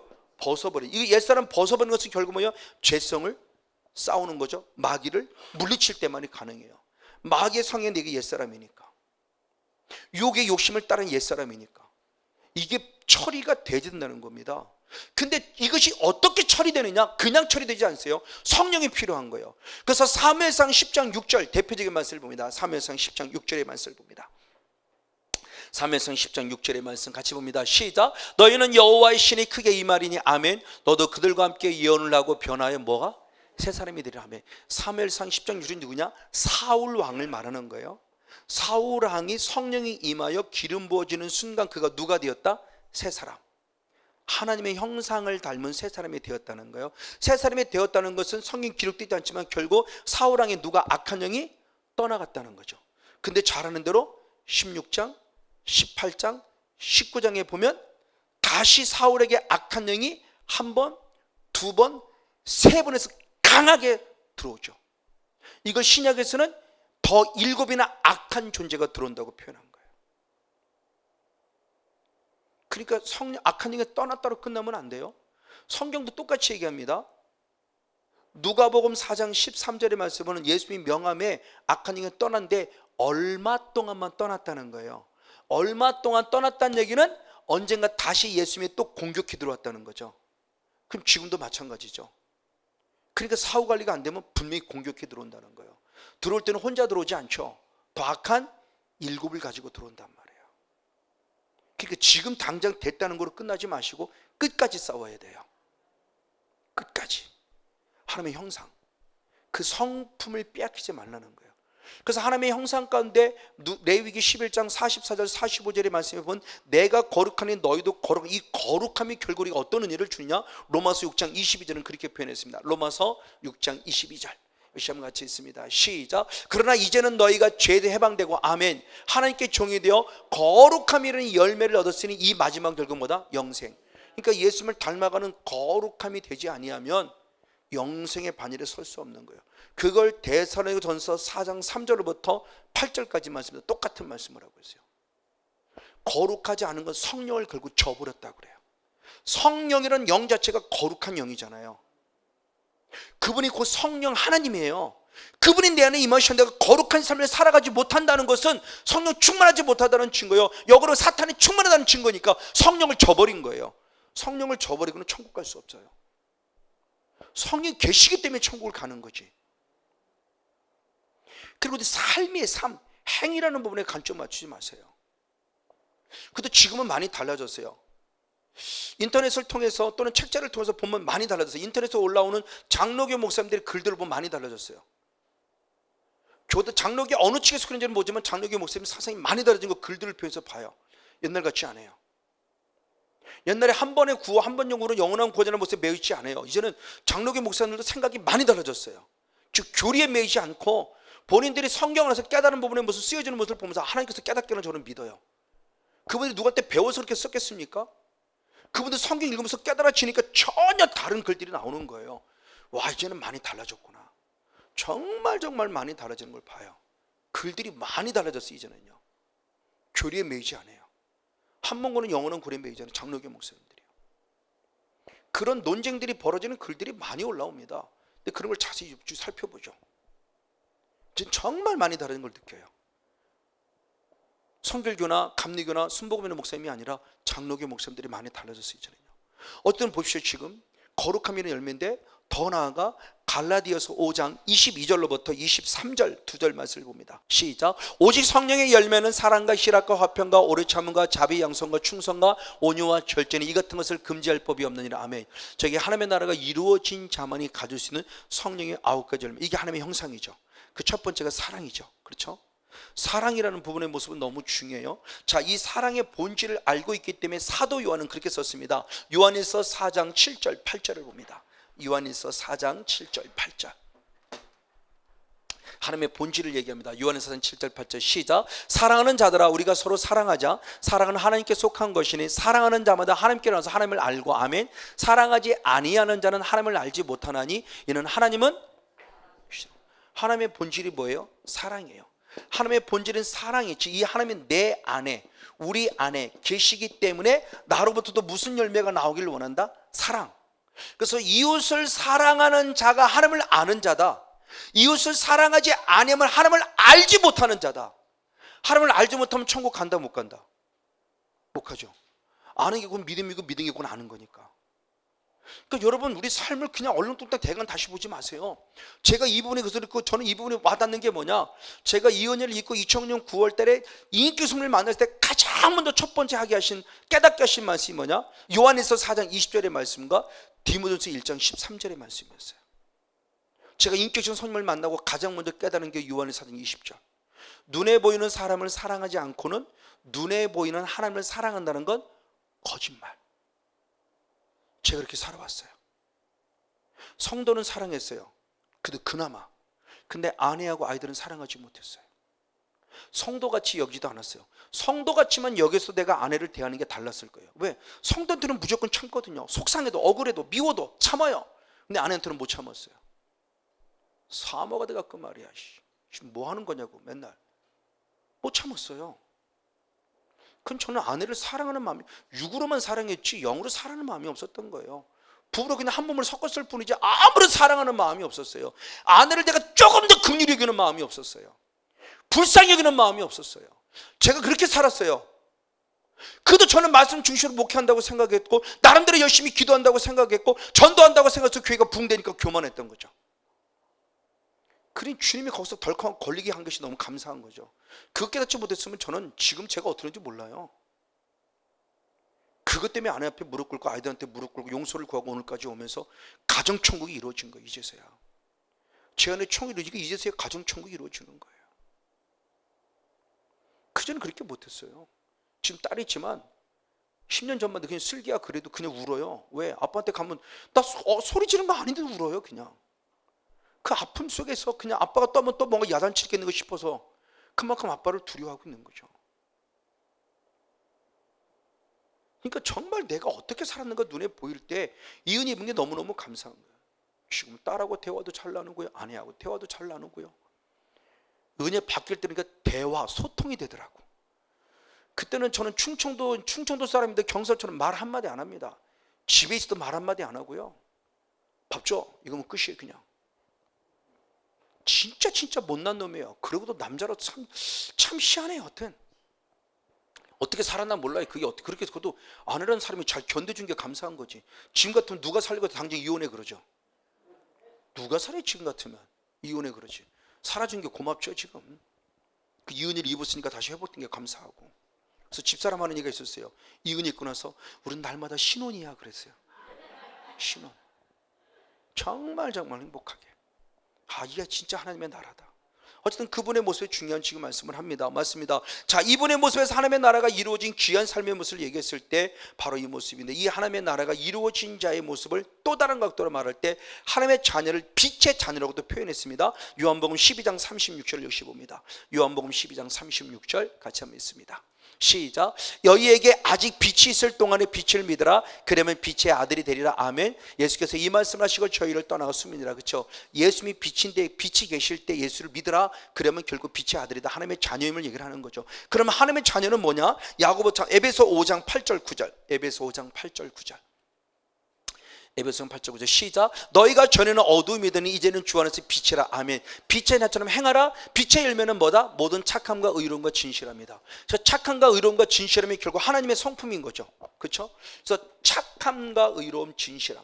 진실함의 모습이 결국 하나님의 마음이에요. 자, 이 진실하는 모습을 통해서 같은 신실함의 모습과 연결해 봅니다. 믿음이란 단어가 피스토스라는 형용사로 된 단어인데, 믿음이란 단어가 믿음으로 해석되는 것이 아니라 충성도 해석이 되어지고 신실함도 해석되어져요.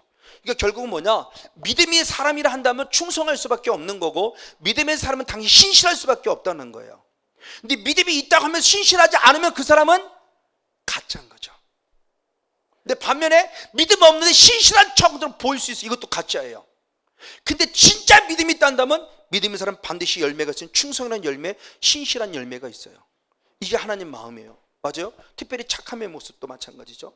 그래서 사도행전 10장 38절의 말씀을 통해서 보면 하나님께서 예수님에게 성령과 능력을 기름부터 부으심에 예수님이 무슨 일을 행하셨다? 착한 일을 행하시고, 그렇죠? 마귀에게 눌린 자를 고치셨다 그랬어요. 그러니까 예수님 스스로가 착하게 사셨어요. 그가 선의, 왜? 그분이 선의 본질이니까. 그러니까 결국 빛의 자녀란다면 하나님의 성품이 형상화되어진다는 거죠. 반면에 마귀의 마음과 하나님의 마음을 같이 표현한 것이 있습니다. 야고보서 3장 14절로부터 16절 17절까지 계속 시작. 그러나 너희 마음속에 독한 시기와 다툼이 있으면 자랑하지 말라. 진리 것으로지 마라. 독한 시기, 다툼, 그렇죠? 요란함. 자, 시작. 이러한 지혜는 위로부터 내려온 것이 아니요 성격이 중립적 마귀적이니 시기와 다툼이 있는 곳에 요란함과 모든 악함이 있다. 자, 마귀가 주는 형상은 뭐예요? 시기, 질투, 다툼, 요란함. 그럼 맨날 집안이 풍비박산 나는 거예요. 부부싸움, 부모 자녀의 싸움. 항상 이건 마귀의 형상이에요. 내 안에. 그러니까 내 안에 시기하는 마음, 다투는 마음, 싸우는 마음, 불편한 마음, 이 마음들은 결국 다 누가 주는 거다? 마귀. 근데 반면에 하나님 주시는 마음 17절 18절 역시 믿습니다. 시작. 오직 위로부터 난 지혜는 첫째 성결하고 아멘. 다음에 화평하고 관용하고 양순하며 긍휼과 선한 열매가 가득하고 편벽과 거짓이 없나니 화평케 하는 자는 무엇으로? 화평으로 심어 뭐를? 의열매를 거두니라. 아멘. 그럼 하나님 주시는 마음은 뭐냐? 화평이에요. 성결이에요. 양순이에요. 긍휼이에요. 선한 열매 가득해요. 편벽이에요. 거짓이 없어요. 화평케 함으로 결국 의의 열매를 거둔다. 저게 하나님의 형성이 회복된 자죠. 사탄의 마음은 완전히 대조가 되죠. 그러니까 스스로 분명히 분별해 볼 수 있어요. 지금 내 안에 화가 난다? 이건 누구 마음이다? 사탄의 마음. 지금 내 안에 평안이 넘치고 있다? 누구의 마음이다? 하나님 마음. 차원이 다르죠. 남편에게 지금 화가 나는 마음이 있어요. 누구의 마음이에요? 마귀의 마음이죠. 그럼 남편이 아니라 남편에 누가 그러는 거다? 마귀가 그러는 거다. 그러면 하나님 마음을 가진 나는 남편을 어떻게 여기고? 긍휼히 여기고. 그러나 악한 영은 어떻게 하고? 철저하게 원수를 질법해야 되고. 그럼 악한 영의 마귀의 남편에 있는 마귀의 영은 떠나면 그로부터 뭐가 나올 수 있다? 사랑의 마음이 나올 수 있다. 아멘. 그런 하나님 마음을 가진 내가 먼저 하나님 마음을 품으라는 겁니다. 그런 남편의 마음이 바뀌는 거예요. 그래서 제 아들이 변한 건 하나님의 정확한 응답이 있었다고 그랬죠. 제가 눈물의 기도를 했기 때문에 내 아들을 변화시키냐? 아니요. 너하기에 달렸느니라. 아빠하기에 달렸다고 그랬어요. 그래서 제가 변해되니까 아들이 바뀐 거예요. 영과 육은 다르잖아요. 같아요. 이분법으로 나누지 마세요. 같아요. 그러니까 영이 바뀌니까 육도 바뀌는 거예요. 정말 중요한 모습입니다. 이런 하나님의 마음이 저와 여러분의 풍성하기를 주님을 간절히 축복하고 축원을 드립니다. 맞습니다. 그리고 또 하나의 열매가 있어야 됩니다. 히브리서 13장 15절. 히브리서 13장 15절. 역시 한번 있습니다. 히브리 13장 15절입니다. 시작. 이러므로 우리가 예수로 말미암아 항상 찬미의 제사를 하나님께 드리자. 이는 그 이름을 증거하는 입술의 열매를. 입술의 열매 뭐가 있다? 찬미. 그 감사죠. 결국 감사를 얘기하는 거예요. 사도 바울이 억울하게 감옥을 갇혔음에도 불구하고 원망 불평 불만하지 않고 하나님 앞에 감사하며 찬미의 제사를 드릴 때 내 인생의 척도가 풀렸어요. 할렐루야. 감사가 넘치길 축복합니다. 찬미에서는 감사해요. 하나님 감사합니다. 이 정도만이고도 감사합니다. 하나님 반이나 남았는데 아이고 감사합니다. 감사의 마음을 가지세요. 감사의 입술을 고백하세요. 그리고 나아가 더 얻는 모습이 뭐냐? 또 하나 중요한 부분은 야고보서 5장 7절입니다. 야고보서 5장 7절. 역시 한번 있습니다. 시작. 그러므로 형제들아 주의 강림하시기까지 길이 참으라. 보라 농부가 땅에 이르러 나는 귀한 열매를 바라고 길이 참아 이른 비와 늦은 비를 기다리나니. 아멘. 진짜 하나님의 나라가 이룬 자는 결국 뭐냐? 오래 참아요. 인내해요. 계시록의 결론이 뭐예요? 믿음 잘 지켰다는 표현이 뭐예요? 결국은 계시록 14장에 분명히 말씀하죠. 인내했다죠. 인내한 거예요. 남은 자는 뭐냐? 끝까지 인내한 거예요. 그래서 마태복음 13장, 마태복음 24장 13절의 말씀에도 끝까지 견디는 자가 구원을 얻으리라요. 그러니까 진짜 믿음 있는 사람은 끝까지 견디는 거예요. 이게 진정한 사랑이에요. 우리 사랑은 주는 것, 이렇게 일미를 갖고 있죠. 근데 성경의 말씀은 사랑은 그 개념이 아니죠. 고린도전서 우리가 잘 알고 있는 13장 4절 위의 말씀에 사랑은 언제나 오래 참고. 아멘. 오래 참는 거예요. 그리고 마지막 7절의 말씀에도 모든 걸 참는다 그래요. 그러니까 사랑은 시작도 오래 참고 마지막도 참아요. 제가 사랑이 되니까 아들 놈을 참아주고 견뎌주고 이겨줘요. 집사람이 얘기합니다. 당신 참는 게 보인다 그래요. 화가 안 나냐? 나죠. 났는데 뭐한다? 참는다. 그럼 내가 참냐? 아니야. 성령께서 참게 해주신다. 그게 사랑의 열매니까. 근데 계속 우기 올라와요? 아직 내 안에 하나님의 마음이 없는 거지 뭐. 우기 올라오는 건 누구의 마음이 있는 거예요? 사탄의 마음이 더 충만한 거지 뭐. 어쨌든 지금 이와 같은 모습이 지금 우리 안에 있다는 건 제 안에 하나님 마음이 있냐 사탄의 마음이 있냐가 간단한 모습으로 보여져요. 사랑이 충만하고 오래 참는다? 여러분 하나님 마음이 있는 거예요. 근데 아직도 욱한다? 하나님 마음은 싹 사라져버리고 사탄의 충만한 결과라는 거죠. 그래서 성경은 말합니다. 사도라는 표시가 뭐냐는 거예요. 고린도후서 12장 12절 시작. 사도의 표된 것은 내가 너희 가운데 모든 참음과 표적과 기사와 능력을 행한 것이다. 사도를 쓰라고 말 내가 사도의 표된 것은 표적과 기사와 능력을 행한 것보다 더 중요한 게 뭐다? 모든 참는 거다. 사도를 스스로 말 내가 정말 사도라는 표가 뭔 줄 아냐? 능력한 거 아니다. 인격적인 성령을 만났기에 내가 지금 무엇한다? 너를 향해서 참을 줄 안다는 거예요. 그러면 이 사도벌이 이 은혜를 어디서 깨달았냐? 디모데전서 1장 16절에 중요한 고백을 합니다. 디모데 1장 16절의 말씀을 봅니다. 역시 한번 같이 한번 읽겠습니다. 디모데 1장 16절 한 절 말씀 같이 있습니다. 시작. 그러나 내가 긍휼을 입은 까닭은 예수 그리스도가 내게 먼저 1절 오래 참을 보이사 후에 주를 믿어 영생을 얻어 본이 되게 하십니다. 아멘. 즉 사도 사울이 바울 되는 은혜는 하나님이 오래 참으셨기 때문인 거예요. 그 은혜를 긍휼히 입은 걸 깨닫고 드디어 주님의 오래 참아줌이 나를 이렇게 변화시켜 줬으니 나에게도 뭐라는 거 이제 앞으로 구원 얻을 자에게 무엇하라? 오래 참는 본을 보이라는 거예요. 그래서 내가 그리스도를 본받은 것이 너희는 나를 본받는 게 결국 뭐냐라는 거예요. 하나님의 형상 가운데 여러 가지가 있겠지만 오래 참으라 해요. 전 참는 건 잘해요. 옛날부터도. 그래도 그 은혜를 입은 게 감사해요. 옛날에는 억지로 참았어요. 지금은 성령의 은혜로 참아요. 정말 하나님의 사랑으로 참아요. 여러분 하나님 앞에 어떤 열매를 보여주고 있습니까? 그럼 이렇게 마지막 열매를 맺을 이유가 또 다른 이유가 있어요. 자, 열매를 통해 주님의 나라를 알고 있고, 알을 통해서 내가 하나님의 나라가 이루어질 것인가 안 이루어질 것인가의 모습도 알기 위해서 참아야 된다고 참 그 열매를 맺을 때 했지만, 반면에 요한복음 15장 16절 마지막 결론에 많습니다.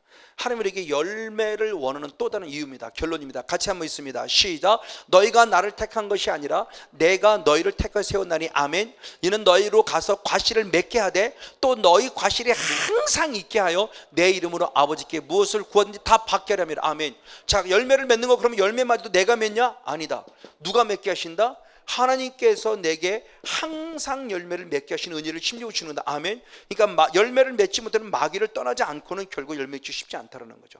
그러면 열매를 맺게 할 때 주님은 내게 어떤 은혜를 주시느냐? 무엇을 구하든지 반드시 무엇하게 합니다? 응답해 주게 합니다. 아멘. 자, 그러면 역으로 말하면 내가 아무리 기도도 응답받지 못했다는 것은 결국 내 안에 뭐가 없다? 열매가 없구나. 충격받아야죠. 왜 기도에 응답이 없지? 내 안에 열매가 없었구나. 하나님의 형상을 닮아가지 못했구나. 죄와 싸워 이기지 못했구나. 의와 평화의 희락이 내게 없었구나. 하나님이 원하시는 하나님 나라의 열매, 죄와 싸워 이기는 열매, 의와 평화의 희락이 넘치는 열매, 하나님의 형상이 회복되는 열매, 그 열매 좀 반드시 응답하기 원합니다. 무엇을 구하든지 응답해 주겠다. 할렐루야. 소초 여러분의 하나님의 나라를 통해 열매를 통해서 반드시 하나님의 나라도 풍성할 뿐만 아니라 무엇을 구하든지 반드시 응답받는 구원받는 백성으로서 하늘의 신령한 복은 물론이고 땅의 기름진 복도 받아 누리는 저와 여러분 우리 모두가 되어지기를 주님으로 간절히 축복하고 축원을 드립니다.